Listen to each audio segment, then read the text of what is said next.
Hello viewers, welcome to my channel. আসসালামু আলাইকুম। কেমন আছেন সবাই? আশা করি যে যেখানে আছেন ভালো আছেন। আমরাও আপনাদের দোয়ায় এবং আল্লাহর অশেষ রহমতে অনেক ভালো আছি। আবার চলে আসলাম নতুন আরেকটি রেসিপি নিয়ে।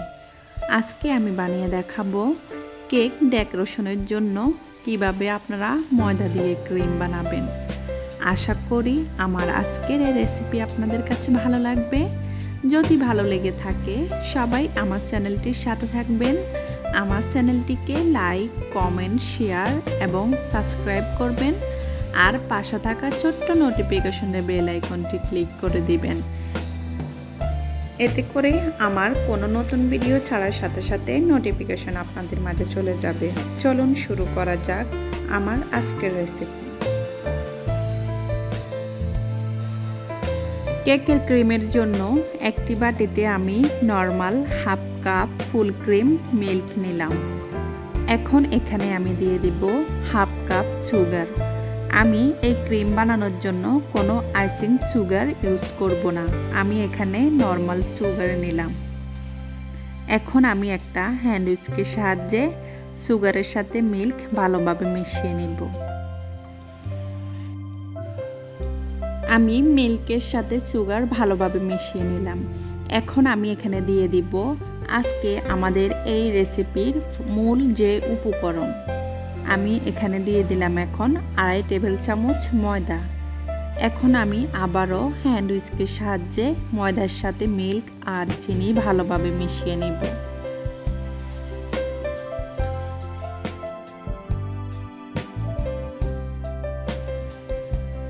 আমি আস্তে আস্তে এগুলো ভালোভাবে মিশিয়ে নেব, যেন এগুলোর ভিতরে কোনো দলা পেকে না যায়। এখন আমি ময়দার মিশ্রণটি রান্না করতে চলে আসলাম। একটি প্যানে আমি যে ময়দার মিশ্রণটি বানিয়ে রেখেছি এগুলো দিয়ে দিলাম। এখন আমি চুলার আঁচটা মিডিয়াম লোতে রেখে অনবরত এগুলো নাড়তে থাকবো, যেন এগুলোর নিচে না লেগে যায়। যখন দেখব ময়দার এই মিশ্রণটি এভাবে পুডিংয়ের মতো ঘনত্ব হয়ে এসেছে আর এগুলো নিচ থেকে এভাবে উঠে এসেছে, তখন আমি এগুলো নামিয়ে ফেলব।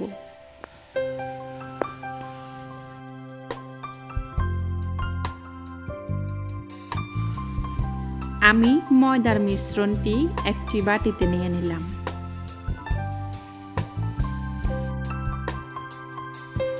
এখন আমি ফয়েল পেপারের সাহায্যে এগুলোকে ভালোভাবে র্যাপ করে নেব।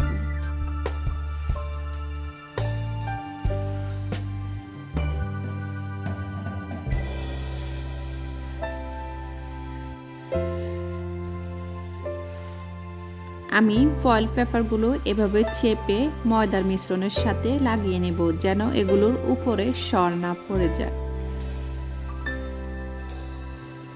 আর এগুলোকে আমি ফ্রিজে রাখবো না, বাইরে আমি 30 মিনিটের জন্য এভাবে রেখে দিব।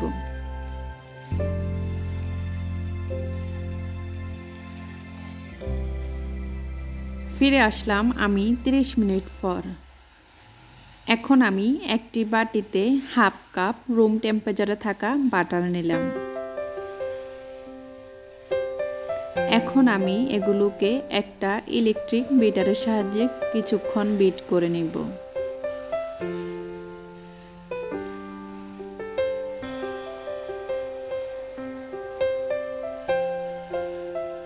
ইলেকট্রিক বিটারটা লোতে রেখে এগুলোকে ভালোভাবে বিট করে নিতে হবে।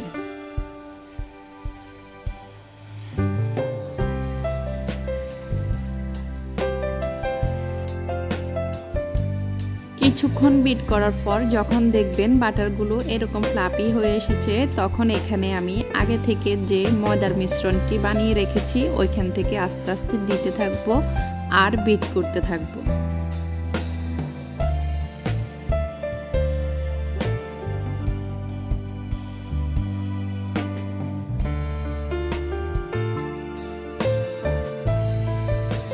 এখানে আমি সামান্য পরিমাণের কিছু ময়দার মিশ্রণ দিলাম। এখন আমি এগুলোকে আবারও বিট করতে থাকবো।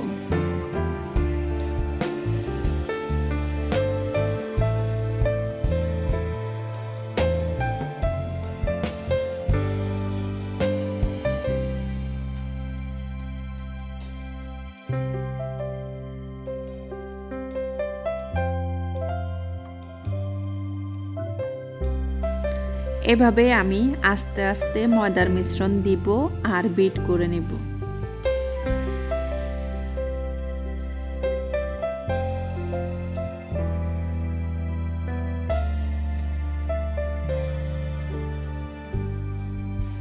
আমার ক্রিমগুলো ভালোভাবে বিট করা হয়ে গেছে।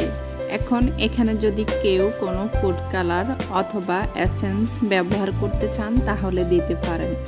আমি আজকে এখানে ভ্যানিলা এসেন্স দিব, আপনারা চাইলে এই পার্টটি স্কিপও করতে পারেন।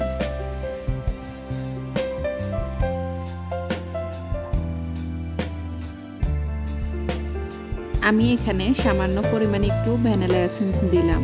এখন আমি আবারও কিছুক্ষণ বিট করে নিব।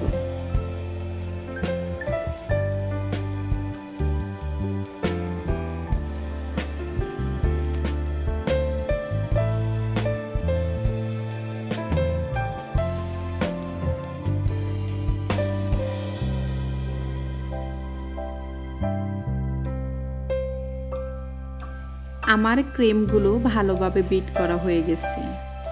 এখন আমি এগুলোকে ডেকোরেশন করে দেখাবো যে ক্রিমটা কতটা পারফেক্ট হয়েছে। নিশ্চয়ই আপনারা দেখে বুঝতে পেরেছেন যে ক্রিমটা কতটা পারফেক্ট হয়েছে। দেখেই বোঝা যাচ্ছে না যে এগুলো ময়দা দিয়ে তৈরি। আমার আজকের এই রেসিপি আপনাদের কাছে কেমন লেগেছে সবাই অবশ্যই কমেন্ট বক্সে কমেন্ট করে জানাবেন। আর আমার এই রেসিপি আপনাদের কাছে ভালো লাগলে সবাই ফ্রেন্ডস অ্যান্ড ফ্যামিলির সাথে শেয়ার করতে ভুলবেন না। আর সবাই আমার চ্যানেলটিকে সাবস্ক্রাইব করবেন, আমি যেন আপনাদের মাঝে আরও নিত্য নতুন রেসিপি নিয়ে আসতে পারি। দেখা হবে অন্যদিন অন্য কোনো ভিডিওতে। ভালো থাকবেন সবাই, সুস্থ থাকবেন, সাবধানে থাকবেন। আজ এ পর্যন্তই। আল্লাহ হাফেজ।